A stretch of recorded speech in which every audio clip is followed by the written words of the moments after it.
said, he said, listen, Peter, Satan desires to have you. And because I know this, because understand, Jesus transcends time. Jesus even knew what was going to happen to him. Amen. It got to a point that Jesus began to share how Peter was going to die. And Peter said, wait a minute, what about this guy, John? You told me how I'm dying, but how's he going to die? And Jesus said to Peter, if I have him live forever, what is it to you? Don't you worry about what's going to happen. I'm telling you about you. But Peter thought that he was the man, amen. He thought that he got to a point that he could do stuff without Jesus. But I want you to know that you can't do nothing without him. So Jesus went as far as to tell Peter, said, listen, cocky man, Satan desires to have you. But what I've done is I've prayed for you that your faith wouldn't fail. Peter didn't understand the significance of what Jesus was saying. He said, I prayed before Peter sinned. Jesus prayed for him. Amen. Now let me tell you the relevance of that. If y'all could just put a timestamp right there. Because Peter denied Jesus. Y'all remember Judas? Judas betrayed Jesus. There's two differences. When you betray somebody, you go as if you don't know them. You actually throw them up to the wolves. Jesus knew that Judas was going to betray him, but he never prayed for Judas. Hear the word of God. He never prayed for Judas. So Judas, because without the prayer, without the covering of Jesus Christ, Judas wound up in hell. Son of perdition. Amen. But Jesus, before Peter sinned, prayed for him. He said that your faith would not fail. Faith is what? The substance of things hoped for. It is the evidence of things not seen. Amen. So it goes on in Hebrew that said, by faith Enoch walked with God until he was not. It's your faith that causes God to activate his coverage. Amen. Because understand that we are filthy before God. We're filthy. We all have sinned and have fallen short. There's sins of omission and there's sins of commission. While you are still alive, you will sin again. Amen. Do y'all hear what I'm saying to you? While you are still here, you will sin again. Disobedience to God is sin. He said all unrighteousness is sin. Amen. So Holy Ghost filled folks sin. Hallelujah. I'm going to say it until the devil gets mad. Holy Ghost filled folks sin. And if you say you're not, you're a liar. Because the Bible said it. And the truth is not in you. Yeah. Amen. Oh, I got to go there. But now understand that because Jesus knew that Peter was going to sin, he said, I prayed for you, not that your works, but that your faith won't fail. Because you have to be able to make a mistake and say, God, forgive me. I believe that you're still able to forgive me. God, give me strength, oh God, that take it away from me, as the children were saying. Amen. But understand, Peter could not do this on his own. So Jesus told Peter, before the cock crows 3 times, you're going to have denied me. Before the cock crows once, you will have denied me 3 times. But Peter said, please, God, I'm down to go to prison and to death for you. He was saying that in his flesh. But listen to what he said. Peter said, I am willing to go to prison and to death for you. Amen. That's a detachment right there. Are you following me? But now Jesus said, without me, you can do nothing. So with Jesus, because he knew Peter had a purpose, he said, I'm going to pray for you in advance that even when you fall. Hallelujah. So what happened as time matriculated? Peter fell. He fell. He fell. He sinned. Amen. But his faith in Jesus, knowing that God said, I'm faithful to forgive you of your sins and cleanse you from all unrighteousness, he repented. And because he repented, amen, he got a double lesson was learned for him. He learned that it's not about me. So I want you to know today, saints, it's not about you. It's not about you. This robe and this God don't do nothing for my salvation. This is just something that I wear as clerical attire, amen, for a 3D congregation. But this here, when I stand before God, I ain't gonna have none of this stuff on. You hear me? It's just gonna be me and my naked soul. And God's gonna read my soul just like a book. Amen. Yeah, you did this on this day, you did it, and you never repented from it. You're damned into hell. Amen. But when you are trying to live a clean life, you got to recognize, as Peter recognized, Peter said, you know what? I can't do this by myself. I can't do it by myself. So as time went on, Jesus was crucified. And Peter, who God forgave, sinned again. How did he sin? He went into hiding. Jesus said, greater things shall you do because I go back to my Father. Jesus even told him, said, listen, I'm going to send back a helper. And he's going to come back and he's going to comfort you guys. He's going to give you power. But when Jesus died, so did all of his words. The disciples, including Peter, went into hiding. You couldn't find them on the Jerusalem block. Amen. Just like a lot of us do. When we get into trouble, we go into hiding. Amen. But when you in here and everything is good, I can't get you to sit down. You all over the floor. They got to keep throwing sheets over you. And you acting a fool. Yeah, I'm saying. But when trouble hits when the tire hits the road, you can't be found. Because you don't even believe yourself. Hallelujah. But let me explain why you don't believe. Because conversion is not enough. Amen. Being justified is not enough.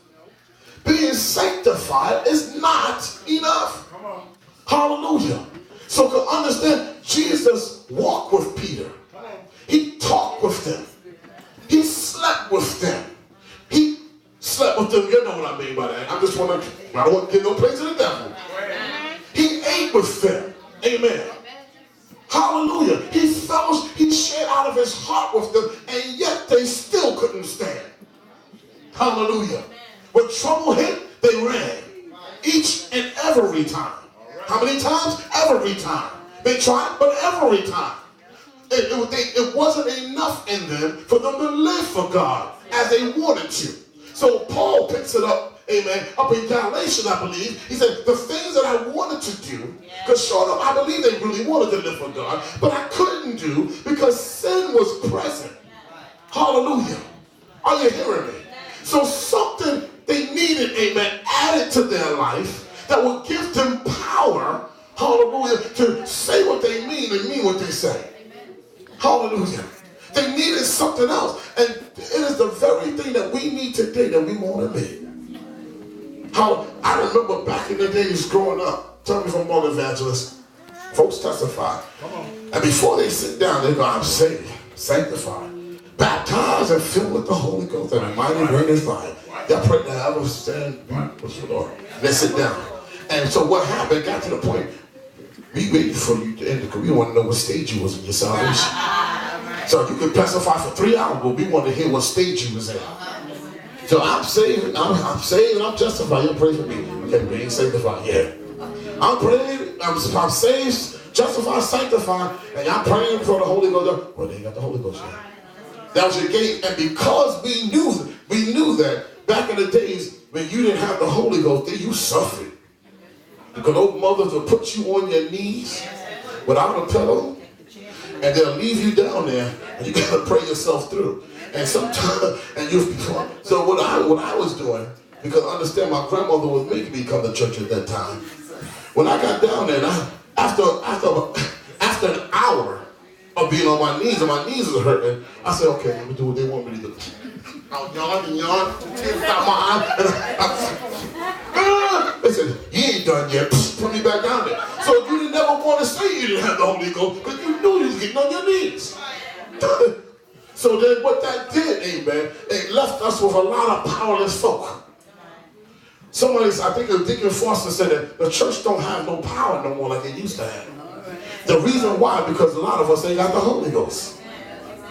I'm going to explain to you the significance of the Holy Ghost based upon the Word of God. Is that okay? Yes. Hallelujah. Because it got to come from the Word. Now, understand, after Jesus died, being in that book of Acts, and after he died, Jesus told the disciples, listen, I want you to go dwell in the upper room and stay there until you are endowed with power.